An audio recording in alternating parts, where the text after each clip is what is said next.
ओम शांति। आज की तारीख है 24/12/2022। आज के बाबा के मधुर मुरली के मधुर वाक्य हैं। मीठे बच्चे, सदा ये स्मृति में रहे कि हमारा ये अंतिम 84वां जन्म है। अब हमको वापस अपने घर जाना है। हम आत्माओं का घर परम धाम, हमको वापस अपने घर जाना है। फिर वहाँ से अपने राज्य में आना है, अपने सतयुगी राज्य में आना है। प्रश्न है आज की मुरली से, बाप पक्का सौदागर है कैसे? बाबा पक्का सौदागर है कैसे? उत्तर, जो अभी साहूकार हैं, जिन्हें पैसे का नशा है। बाबा कहते हैं तुम यहाँ की अपनी रजाई संभालो। उनका बाप स्वीकार नहीं करता है। गरीबों को ही बाबा ऊंच से ऊंच बनाते हैं। गरीबों की पाई पाई सफल कर उन्हें साहूकार बना देते। इसीलिए बाप को पक्का सौदागर कहा जाता है। दूसरा प्रश्न है आज की मुरली से, बच्चों में कौन सी सुस्ती बिल्कुल नहीं होनी चाहिए? उत्तर, कई बच्चे मुरली सुनने में व पढ़ने में सुस्ती करते हैं, मुरली मिस कर देते हैं। बाबा कहते हैं बच्चे इसमें सुस्त मत बनो, तुम्हें एक भी मुरली मिस नहीं करनी है। तुम्हें बाबा की ये एक दिन की भी मुरली मिस नहीं करनी है। ओम शांति। बच्चों से बेहद का बाप पूछते हैं और जो भी गुरु गोसाई आदि हैं वह अपने फॉलोअर्स को बच्चे नहीं कहेंगे। आजकल तो अच्छे अच्छे जवान विद्वान भी भाषण करते हैं। बुजुर्ग माताएं अथवा पुरुष हैं, उनमें हिम्मत ही नहीं आएगी जो कहा कि हे बच्चों। ये अक्षर वह कह सकते हैं जो ग्रस्त व्यवहार में हो। बच्चा अक्षर फैमिली का है, बाप कह सकते हैं। वह सन्यासी आदि तो फैमिली के हैं नहीं। जो सन्यासी आदि होते हैं ना, साधु संत, वो तो किसी से बच्चे कह नहीं सकते। तो बाबा कहते हैं वो फैमिली के तो है नहीं, परिवार के तो है नहीं। वह है निवृत्ति मार्ग वाले। तो ग्रस्त व्यवहार के ख्यालात बुद्धि में नहीं आते। ये तो माता पिता हैं तो जरूर बच्चे बच्चे कहेंगे। तुम भी समझते हो बेहद का बाप हम बच्चों को बैठ समझाते हैं। पूछते हैं बच्चों तुम्हारा घर कौन सा है? हमसे पूछते हैं, शिव बाबा पूछते हैं तुम्हारा घर कौन सा है? परम धाम। परम धाम से कोई समझेंगे नहीं। कहना चाहिए शांति धाम, निर्वाण धाम। अगर किसी से कहो कि तुम्हारा घर कौन सा है, अगर परम धाम कहें तो बाबा कहें परम धाम से समझेंगे नहीं। उनसे कहो शांति धाम, निर्वाण धाम, मोक्ष धाम, मुक्ति धाम। जब आप ऐसे करके उनको समझाएंगे तब समझेंगे। तुमको याद करना है अपने घर को। जानते हो बाबा आया हुआ है, हमको श्रृंगार कर घर ले जाएंगे, फिर हम सुख धाम में आएंगे। अभी तो यह है दुख धाम, इनका तुमको संन्यास करना है। यह बेहद का संन्यास सिवाय परम पिता परमात्मा के और कोई सिखला न सके। वह तो हद का अर्थात घर बार का संन्यास करते हैं। जो दुनिया में आदि जो संत साधु संत होते हैं तो वह घर बार का संन्यास करते हैं। यह तो माता पिता है ना, माता पिता घर बार कैसे छुड़ाएं? बाबा तो हमको घर बार नहीं छुड़ाते। उनका तो धर्म है निवृत्ति मार्ग का, जैसे और धर्म है। आर्य समाजी राधा स्वामी। अभी राधा स्वामी कौन है ये कोई नहीं जानते। वास्तव में राधे कृष्ण तो प्रिंसेस हैं। राधे कृष्ण तो सतयुग के प्रिंसेस हैं। आपस में दोनों सखा सखी ठहरे।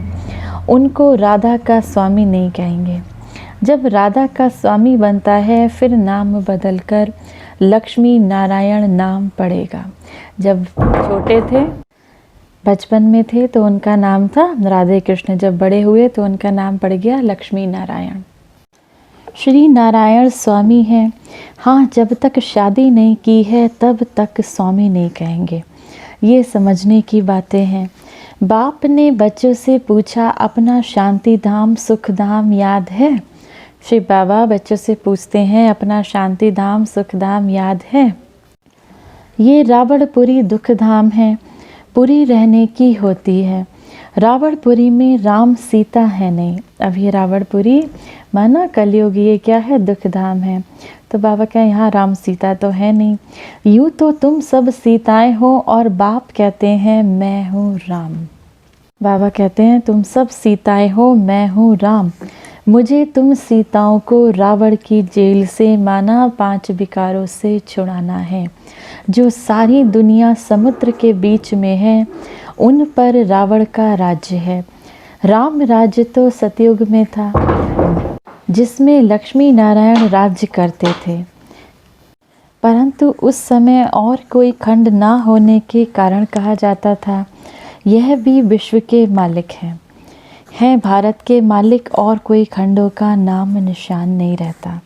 तो सारी दुनिया के मालिक ठहरे ना, वहाँ तुम्हारे मीठे पानी पर राज्य चलता है। बाबा सतयुग में कहते हैं तुम्हारा मीठे पानी पर राज्य चलता है। तो ये तुम बच्चों की बुद्धि में रहना चाहिए कि अब नाटक पूरा हुआ, अभी वापस घर जाना है।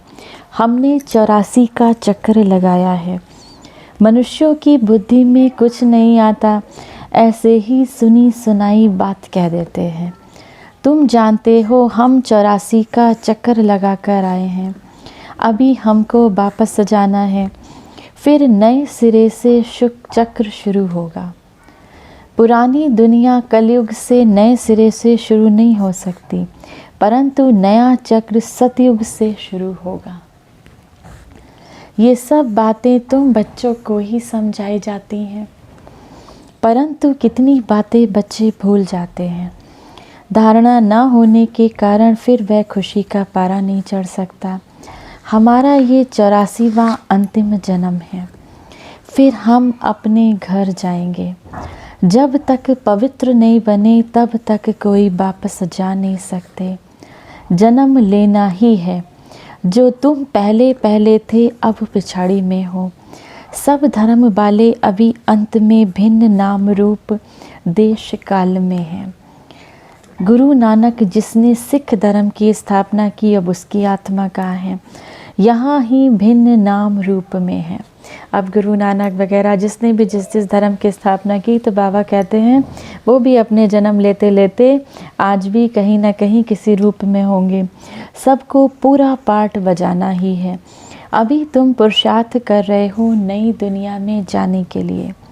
पिछाड़ी में सबको हिसाब किताब चुकतू कर फिर जाना है। गुरु नानक की आत्मा फिर अपने समय पर आएगी। सतयुग त्रेता द्वापर में वह आ ना सके, वह आती ही है कलयुग में। अपने समय पर आकर धर्म स्थापन करेगी।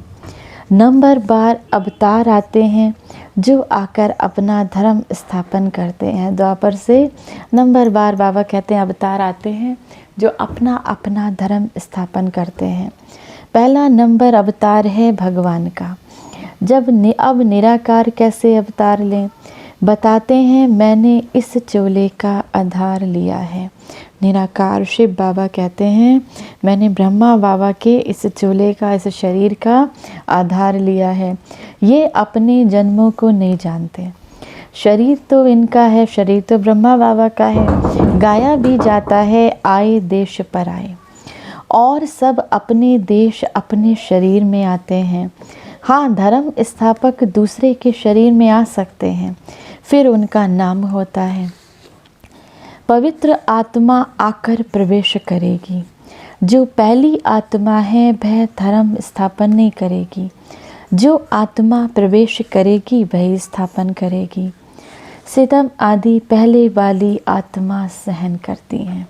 बाबा कहते हैं जो दुख आदि होते हैं वह पहले पहले वाली आत्माएं सारे दुख से सहन करती हैं। जैसे क्राइस्ट की आत्मा आई तो वह तो सतो प्रधान थी, उनको कुछ नहीं सहन करना था, उनको तो पहले ही सतों में ही आना है।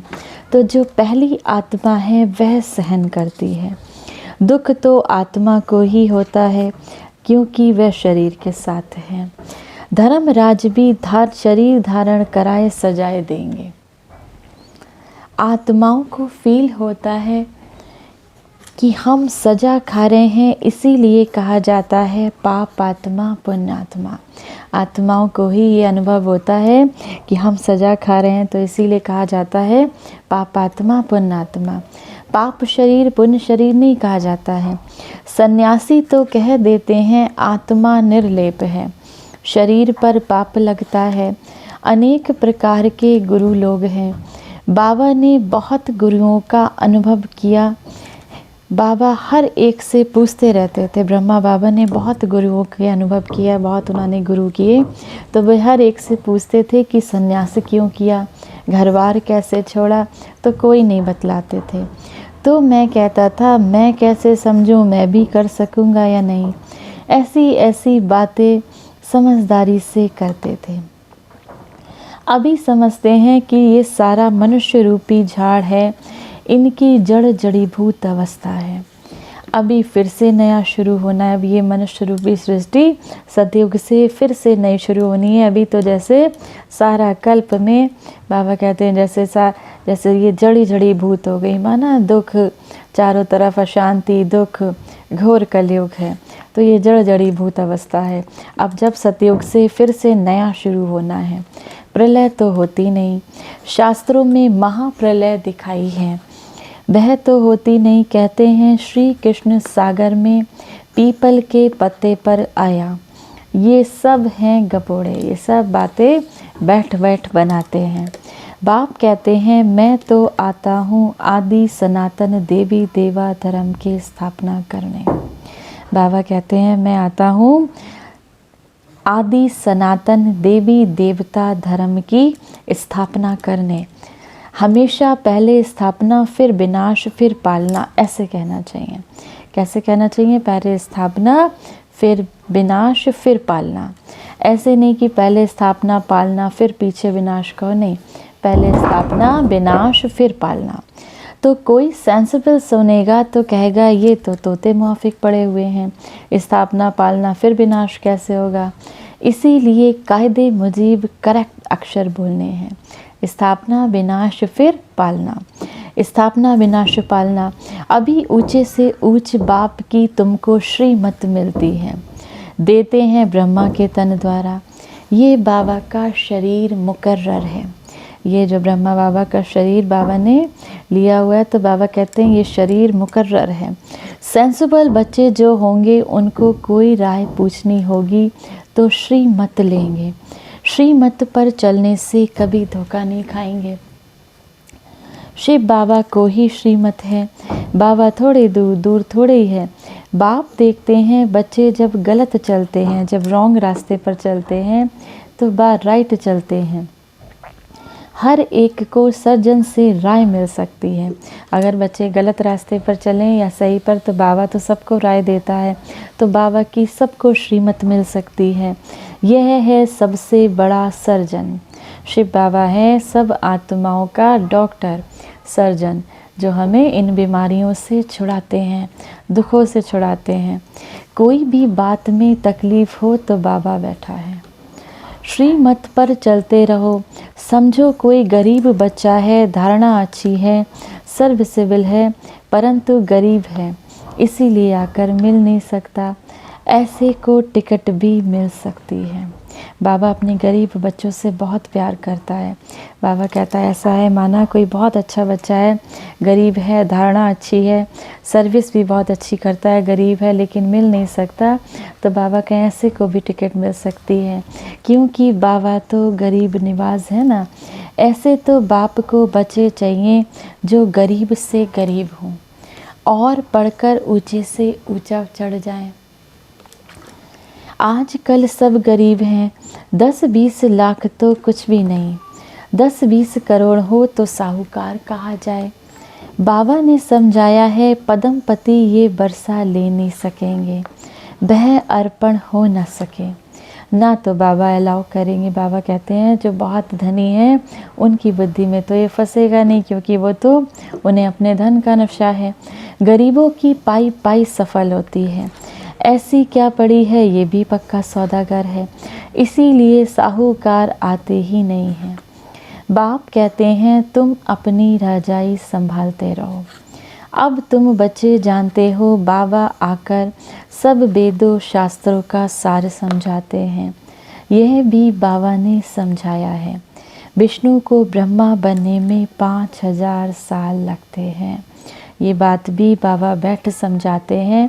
विष्णु को ब्रह्मा बनने में 5000 साल लगते हैं और फिर ब्रह्मा से विष्णु को निकलने में 1 सेकंड, और कोई ये बातें समझ ना सके।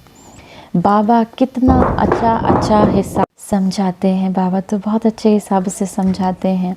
विष्णु की नाभि कमल से 84 जन्मों बाद अभी ब्रह्मा निकला है। अभी ब्रह्मा सरस्वती फिर लक्ष्मी नारायण बन जाते हैं। सूर्यवंशी बनेंगे, फिर चंद्रवंशी बनेंगे। पहले जब सतयुग होगा तो सूर्यवंशी बनेंगे, त्रेता में जब सीता राम का राज्य होगा तो चंद्रवंशी बनेंगे। ये सारा चक्र बुद्धि में फिरता रहता है। ब्रह्मा सो विष्णु, विष्णु सो ब्रह्मा, ये टॉपिक बहुत अच्छी है। सारे चक्र का राज इसमें आ जाता है। ये सब बातें सेंसिबल बच्चे अच्छी रीति से धारण कर सकेंगे और पॉइंट लिखते करेक्ट करते रहेंगे। भाषण जब करते हैं कोई को याद नहीं कर रहता तो कागज़ सामने रखते हैं। तुम बच्चों को ओरली समझाना है। जब कोई मंत्री वगैरह कोई भाषण आदि करते हैं तो बाबा कहते हैं कागज़ सामने रखते हैं क्योंकि उनको याद नहीं रहता। तो तुम बच्चों को ऐसा ज्ञान पक्का करना है कि तुमको कागज़ की दरकार ना रहे, तुमको ओरली समझाना है।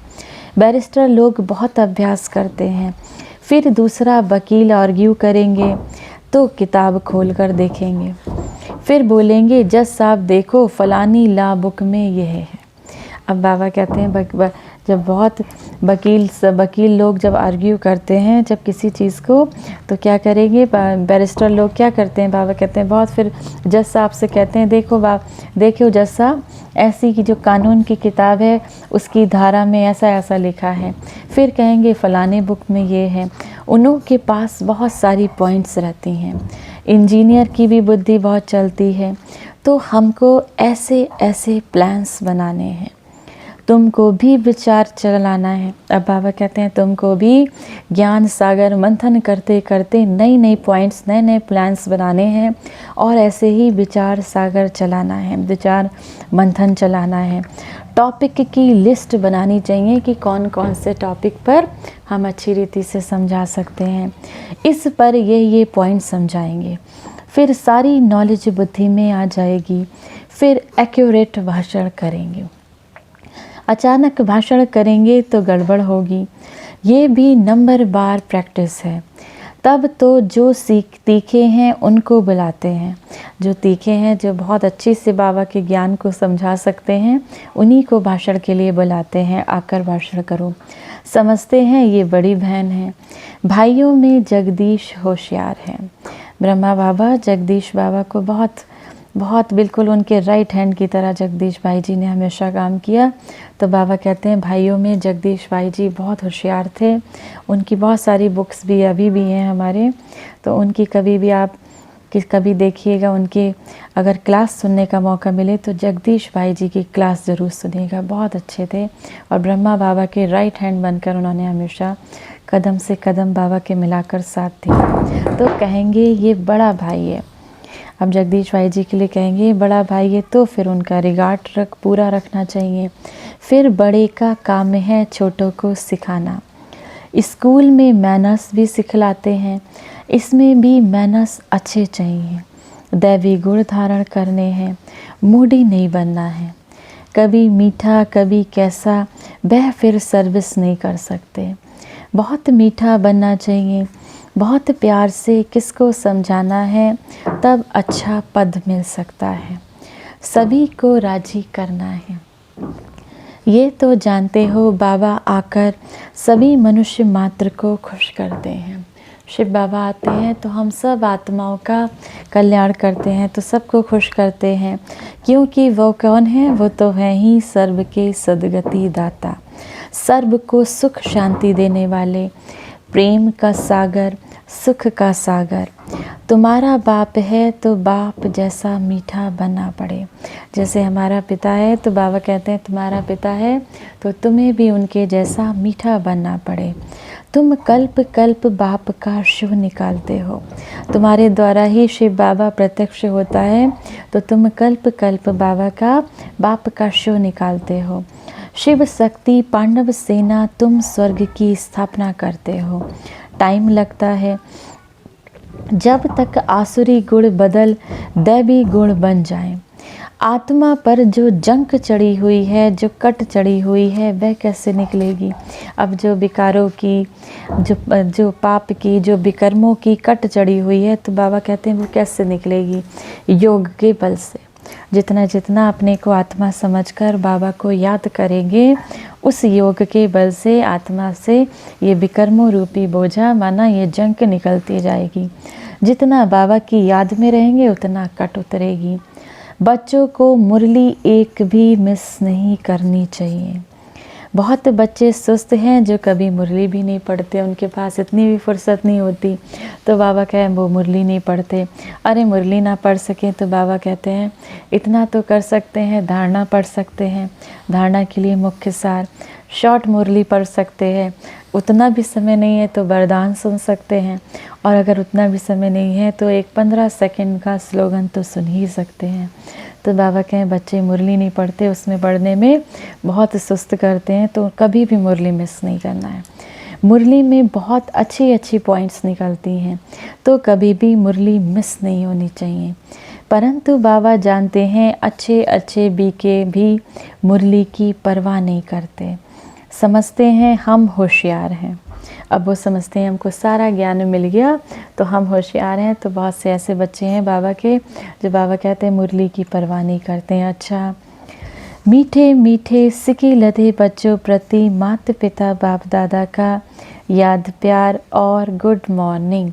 रूहानी बाप की रूहानी बच्चों को नमस्ते। हम सब रूहानी बच्चों के रूहानी माता पिता बाप दादा को याद प्यार, गुड मॉर्निंग और नमस्ते। धारणा के लिए मुख्य सार है, पहला, सभी को राजी करना है, मूडी दिमाग वाला नहीं बनना है, बहुत बहुत मीठा बनना है, अच्छे मैनर्स सीखने और सिखलाने हैं।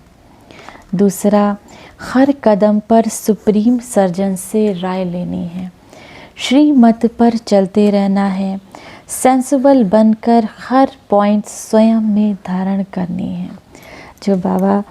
जो बाबा की श्रीमत है, जो बाबा की मत है, तो बाबा कहें सेंसिबल बनकर हर पॉइंट्स को स्वयं में धारण करनी है। वरदान है आज की मुरली से, त्रिकालदर्शी स्थिति में स्थित रहे, ड्रामा के हर समय के पार्ट को देखने वाले मास्टर नॉलेजफुल भव। त्रिकालदर्शी स्थिति में स्थित रहकर देखो कि हम क्या थे, अब क्या हैं और क्या होंगे। अब तीनों कालों की स्थिति में अपने आप को ढाल कर देखो कि हम क्या थे, क्या हैं और आगे क्या होंगे। इस ड्रामा में हमारा विशेष पार्ट नूंधा हुआ है। इतना स्पष्ट अनुभव हो कि कल हम देवता थे और फिर कल बनने वाले हैं। हमें तीनों कालों की नॉलेज मिल गई है, हम तीनों काल को जानने वाले, तीनों काल की हमको ज्ञान मिल गया है।